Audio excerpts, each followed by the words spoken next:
자, 첩첩산중 뭐 네. 어떻게 얘기해야 될까요, 이거? 이번에도 뭐 또 느끼는 거지만 주도주가 부러지면 뭐 이유가 어찌 됐든지 간에 주도주의 붕괴는 역시 시장의 붕괴를 가져온다는 거는 이번에도 느끼는 것 같아요. 이게 사실 이게 좀 후행적으로 해석을 해야 되는 부분들이긴 하지만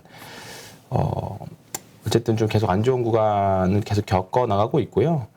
뭐 조금 그냥 장 시작하기 전에 말씀드릴 수 있는 거는 그나마 지금 야간 선물은 그렇게 많이 안 밀렸습니다. 한 0.8% 정도 밀려서 나스닥이 한 3% 밀린 거에 비하면 지금 S&P 500 또 한 1% 정도 밀렸거든요. 그러니까 1.6% 정도 밀렸는데 한국 시장은 야간에서는 그렇게 엄청 많이 밀리진 않아서 일단은 뭐 조금 그나마 위안거리라면 위안거리 정도입니다. 어제 지난밤에 참 한국 사람들이 미국 물가까지 신경을 써야 되는 게 참 이렇게 아쉽지만 뭐 아쉽다기보다는 뭐 투자를 하려면 어쩔 수 없지만 참 이렇게 별거 다 신경 쓰고 봐야 됩니다. 앞으로도 이제 그럴 일이 굉장히 많을 건데 발표가 8.3% 나왔죠. 8.3% 네. 나왔고 어제 주요 투자은행들의 예상치들이 대부분 8% 초반이었습니다. 8점 뭐 중반 보는 데도 있었지만 예상치가 대부분 8.1 정도로 맞춰져 있었는데 전월은 또 8.5%였고 딱 애매하게 중간치 나왔어요. 8.1과 8.5 중간 딱 8.3 나왔기 때문에 어제 그래도 장 막판에 우리나라 이제 장중에는 나스닥 선물 흐름도 좋았었고 어제 발표하기 직전까지도 양호한 흐름들을 보여줬었는데 이제 딱 8.3 나오고 나서부터 나스닥 선물이 바로 딱 뚝 빠졌죠. 바로 한 2% 정도까지 이제 상승 이제 푼에서부터 2% 좀 반납하더니만 그리고 이제 어제 한 12시 정도 저도 잠들기 전까지는 한 이 정도면 선방이네. 이 정도 선방이네. 그래 하고 시작했는데 새벽에 한 5시쯤 저도 한 4시쯤 떴다가 5시쯤 떴다 계속 그랬던 것 같은데 많이 밀려져 있더라고요. 그래서 일단은 이 인플레라는 게 단숨에 답을 수는 없다라는 걸 또 한 번 더 증명한 거죠. 그러니까 지금 인플레에 대한 우려, 그러니까 인플레 결국은 금리 인상에 대한 우려가 계속 맞물려 가는 거잖아요. 그렇죠. 이 부분이 해소가 되지 않는 이상은 뭔가 주식시장 안전 위험 자산에 대해서 계속 위험한 신호들이 계속 있을 것 같고요. 일단은 좀 이제 어쨌든 꺾이는 거는 맞는 그림인데 이게 과연 우리가 흔히 말하는 눌림목이었다 다시 올라갈 거냐, 그렇죠. 네, 올라갈 거냐 아니면 다시 여기서부터 내려올 거냐. 이제 사실 우리는 내려오기를 기대하고 있는 부분들인데 그거는 사실 지금 당장 예상하기가 너무나도 어렵습니다. 변수가 많아서. 그래서 저희 같이 출연하신 분들도 솔직히 이제 예상하고 가기도 사실 좀 굉장히 부담스러운 부분이고 어떻게 보면 그 중개하는 형식으로 가야 되는 부분들이기 때문에 그런 부분들은 조금 이제 감안을 좀 해주셨으면 감사하겠고요. 그리고 지금 보면 미국 업종별 이게 재고 현황인데요. 보면 여전히 많은 부분에서 계속 재고가 부족되고 있습니다. 그렇죠. 네, 이런 부분들이 계속 인플레를 유발시킬 수 있는 요인들인데요.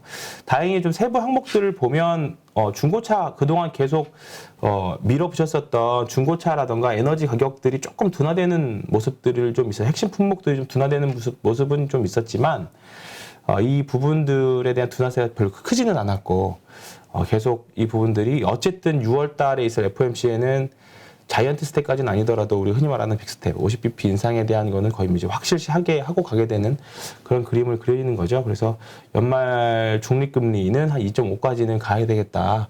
이 부분에 대한 경로는 이제 좀 더 확실히 명확해진 것 같아요. 어떻게 보면 명확해졌다는 것에서 우리가 희망을 좀 찾을 수는 있긴 하겠지만 주식이라는 게 제가 간혹 말씀드리는 게 관성이 있거든요. 그렇죠. 올라갈 때는 이게 쫙 밀어붙이는 관성이 있고 내려갈 때는 또 확 내려가는 관성들이 있습니다. 그러니까 근데 이제 그 관성의 끝부분, 이제 마지막 언제가 끝이냐, 이런 부분들의, 요 부분 사실 고점 맞추는 것보다 사실 저는 바닥 맞추는 게 더 힘든 것 같아요. 그래서 지금은 철저하게 현금이 있으신 분들은, 조금 다른 의미이긴 합니다만, 뭐, 코로나 직후에 그런 관점으로 그때 심리로 접근하신다라고 하면, 대표님은 좀 아니지 않냐라고 말씀하셨지만, 좀 그런 관점으로 접근하면, 누군가에게는 지금 시기가 또 대표적으로 또 기회가 될 수 있는 시기가 될 수도 있는데 급하지는 않다. 진짜 이번 이제 코로나하고 지금 상황 좀 사실 그 이유가 하락의 이유가 좀 다르니까 그렇지. 정말 오랜 상승장이 끝이기 때문에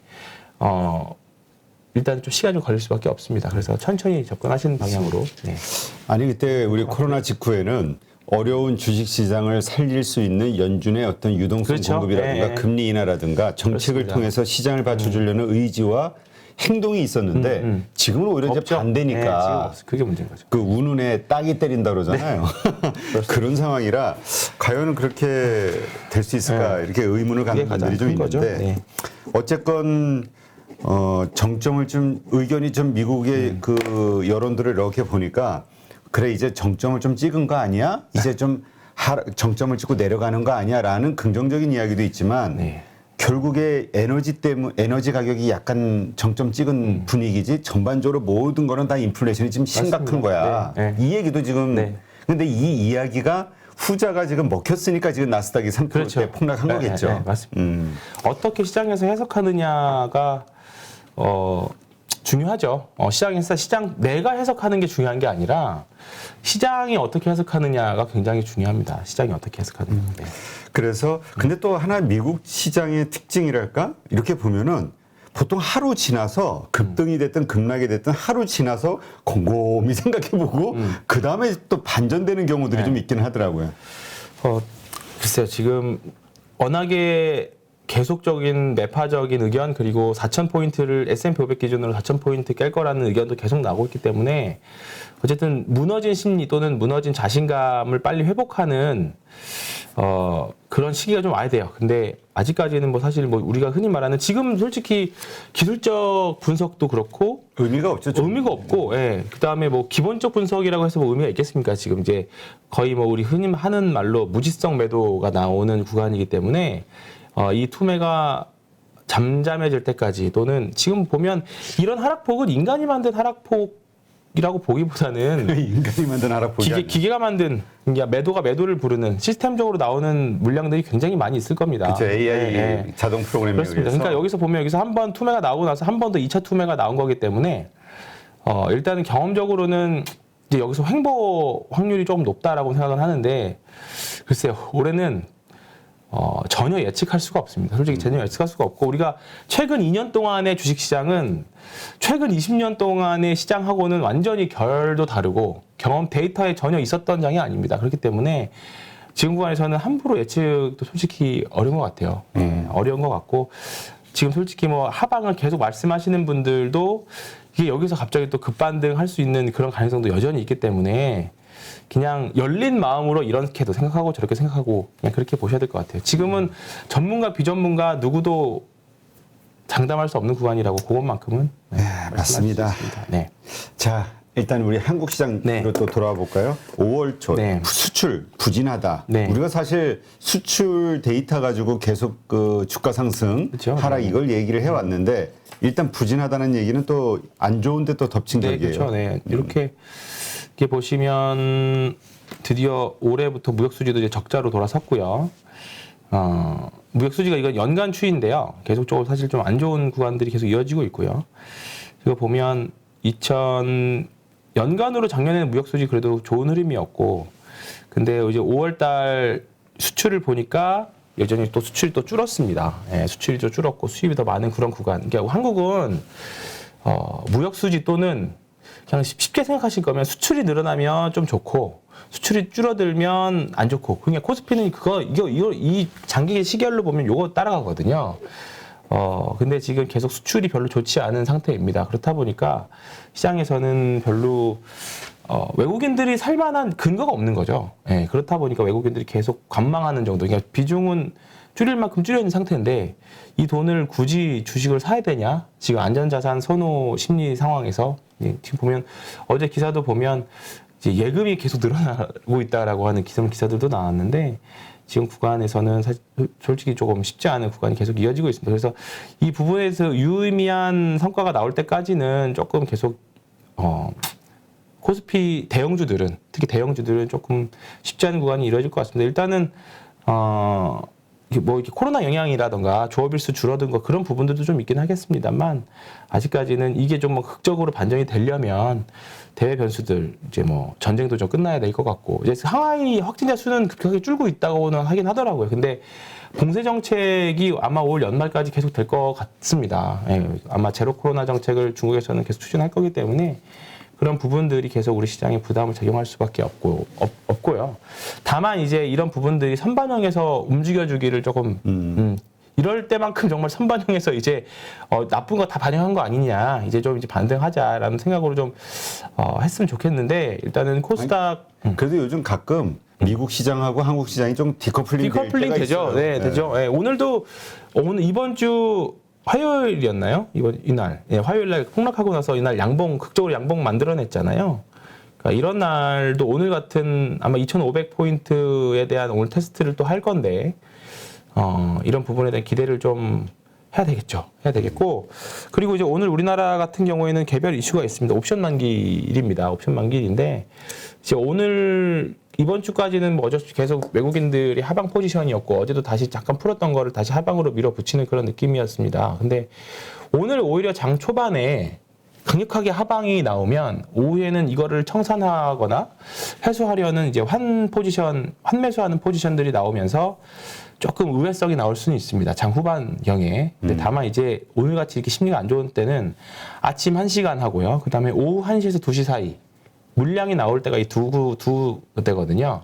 아침에 반대 매매하고 오후에 1시경에 CFD 매매. 그러니까 시장의 유동성을 엄청나게 공급했던 것 중에 하나가 CFD 계좌들이었습니다. 이게 외국계 증권사로 창고로 보이는 그런 흐름들인데 최근에 이 계좌들도 사실 쉽지 않은 구간에 나오고 있어요. 그래서 이런 부분들의 물량이 나오는 게 최근에 주가 흐름들을 쭉 보면 1시에서 1시 반 정도 사이의 변동성이 굉장히 많이 생겨요. 1시 전후로.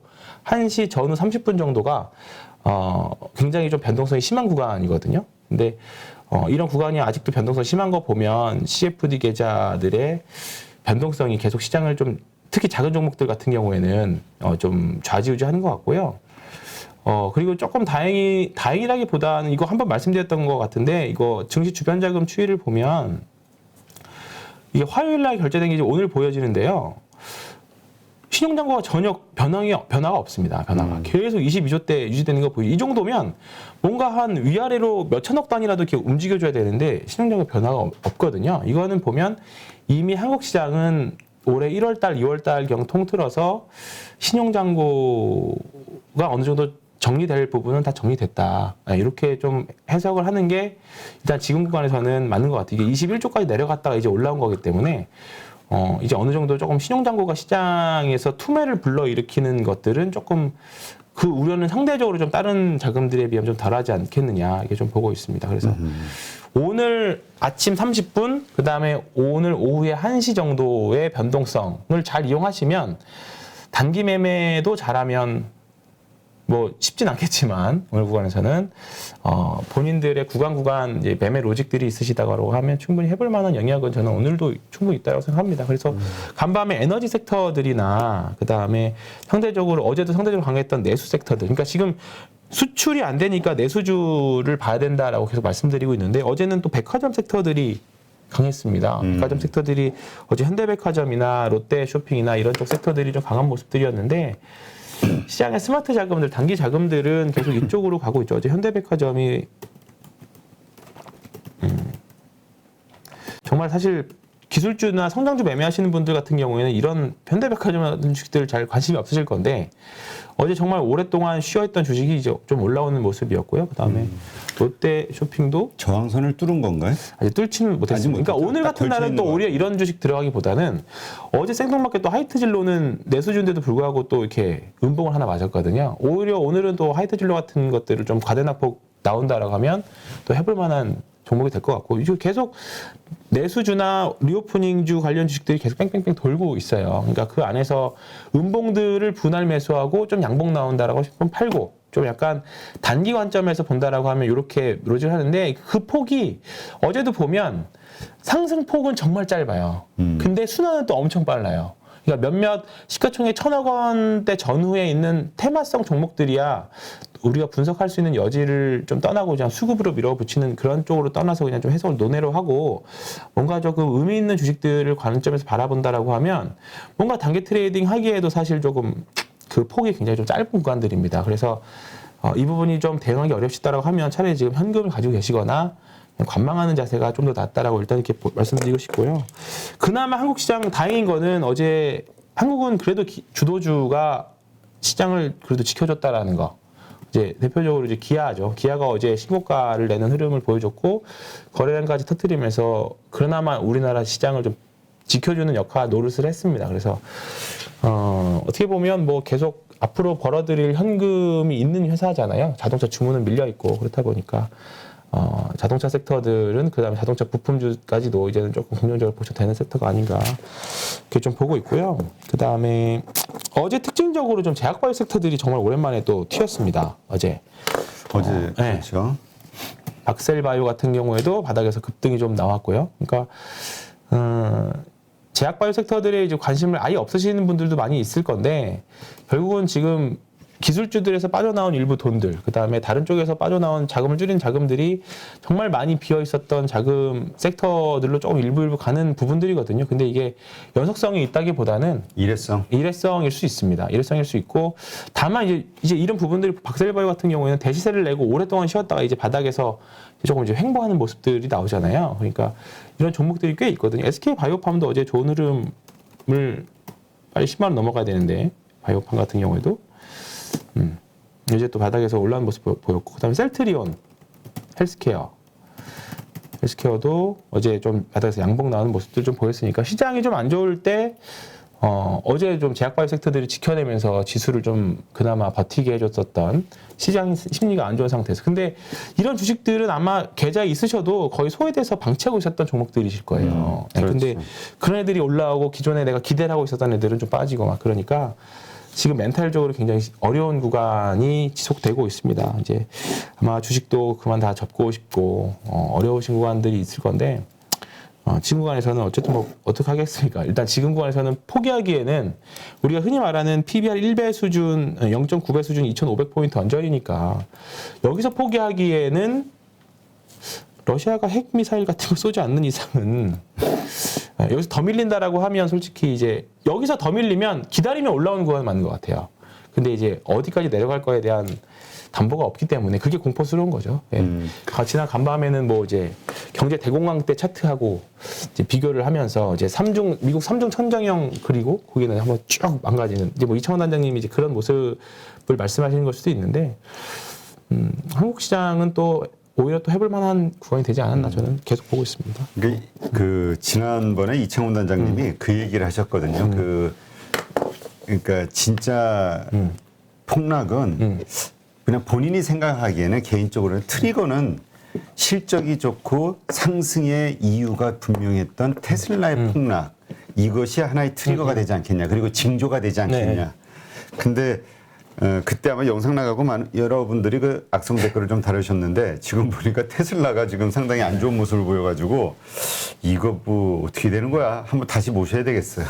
이게 주도주, 그러니까 미국도 그렇고 한국도 그렇고 주도주가 부러지면 시장에 주도주가 없으면 또는 부러지거나 없으면 그 시장을 이끌어왔던 상승 흐름은 그 힘으로 밀고 올라왔었던 거기 때문에 주도주가 부러지거나 없으면 시장은 무너질 수밖에 없습니다. 근데 한국 시장은 일단은 주도주가 작년에 다 부러졌어요. 5대 주도주가 부러졌었기 때문에 이제 새로운 주도주가 그리고 등장하고 있는 거잖아요. 최근에 보면 자동차라던가 그다음에 좀 가능성 있는 게 조선이라던가 그다음에 어제는 조금 상대적으로 이제 쉬웠던 우주항공 쪽이라던가 새로운 주도주들이 또 튀어나오고 있기 때문에 그래서 한국 시장이 버티는 이유가 이래서 이런 것 같아요. 그래서 항상 시장 어차피 주식을 할 거면 내가 가지고 있는 주식도 중요하지만 내가 투자한 주식들이 과연 주도 섹터 안에서 놀고 있느냐.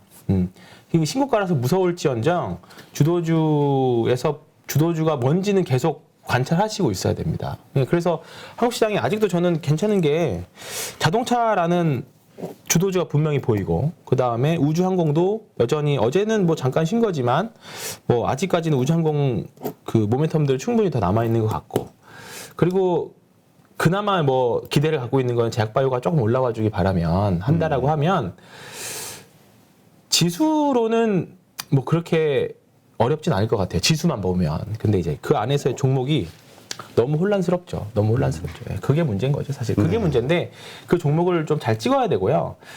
어제도 보면 섹터별로 굉장히 이게 제가 뭐 제 관심 종목도 이게 쫙 이렇게 정리를 해놓지만 뭐 이렇게 너무 명확하게 어디 섹터만 딱 빨갛고 어디는 다 파랗고 막 이러니까 이게 너무 명확해. 근데 이게 다음 날 어떤 섹터가 또 빨갛게 될지 이걸 찍어내기가 사실 너무 힘듭니다. 그러니까 지금은 조금 선택과 집중도 중요하긴 합니다만 될만한 될성 부른 섹터들 한 5개 정도 해놓고 하나 튀면 이제 그쪽 섹터 좀 비중 줄이고 이제 조금 떨어진 것들 좀 넣고 이런 식으로의 트레이딩을 하신다라고 하면 그런 정도 될 것 같아요. 계속 그런 섹터들이 대부분 어제 좀 셌던 반도체, 어제 원익 QNC 같은 종목들도 좋았었고요. 반도체 소부장 쪽, 그 다음에 뭐 우주항공, 자율주행, 뭐 이런 그렇죠. 이런 쪽이겠죠. 카메라, 뭐 이런 쪽. 그래서 이런 쪽으로 계속 관심 가지고 보시면 좋을 것 같습니다. 그래서 일단 기술주들 오늘 2차전지 섹터라던가 그 다음에 기술주들 몇몇 대형주들은 좀 쉽지 않은 구간을 계속 통과하실 건데 확실한 건 이 부분은 견디면 됩니다. 네, 견디면 된다라는 점밖에 말씀 못 드리겠네요. 이거 이렇게밖에 위로를 못 드릴 것 같습니다. 네. 네. 어쨌든 뭐 시작 부분 지금 뭐 환율도 보니까 지금 뭐 1,279원 정도에서 출발할 걸로 예상이 되기도 하고, 네. 아, 이게 1,280원 거의 됐으니, 네. 외인들이 또 어떤 포지션을 취할지, 네. 하여튼 뭐 지금 답이 없어요. 답이 없는데 그 버티는 수밖에 없는 거겠죠. 이미 뭐 물린 분들 지금 그렇죠. 상황에서. 네. 야, 근데 진짜 미국의 기술주들 투매 일어나는 거 보니까 기본적으로 뭐 80%, 90% 네. 지금 다 고점 대비 빠져 있어가지고 무섭긴 할 것 같아요. 네. 그러니까 근데 이 상황에서 나갈 수 없잖아. 없죠. 근데 대신에 또 시간은 좀 걸리지 않을까 싶습니다. 네, 시간은. 네. 그 코로나 이후에 어떤 급등, 급반등 이거를 기대하기 좀 어렵다. 상당히 좀 횡보 이후의 어떤 모습. 그렇죠. 예.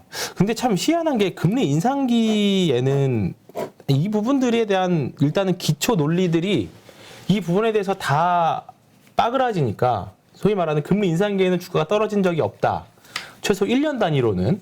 근데 이 논리가 지금 일단은 지금까지는 안 먹히고 있는 구간이거든요. 그러니까 기존에 우리가 지금 대부분의 애널리스트나 좀 나이 경력이 오래되신 투자자분들도 이런 상황을 다 처음 보는 구간입니다. 그렇기 때문에 새로운 영역일 거예요. 그래서 한 나중에 10년이나 한 20년 정도 뒤에 다시 이런 상태가 왔을 때, 그때 사례가 이랬었다. 참고사항은 될 수 있겠죠. 우리 역사의 증인이 되어가고 있는 근데 구간인데. 이번 장 그런 생각이 들어요. 저도 이제까지 그 투자하면서 2008년도에 그 급락, 폭락 시기 그때의 어떤 경험이 계속 이게 남아있거든. 네. 아마 지금 현재 주식을 들고 있으신 분들은 아마 지금의 이 기간, 이 순간을 아마 평생 그럼요. 예, 아마 그것만큼은 확실합니다. 예, 네. 경험으로 아마 뼈에 새기실 수 있는 기간이고,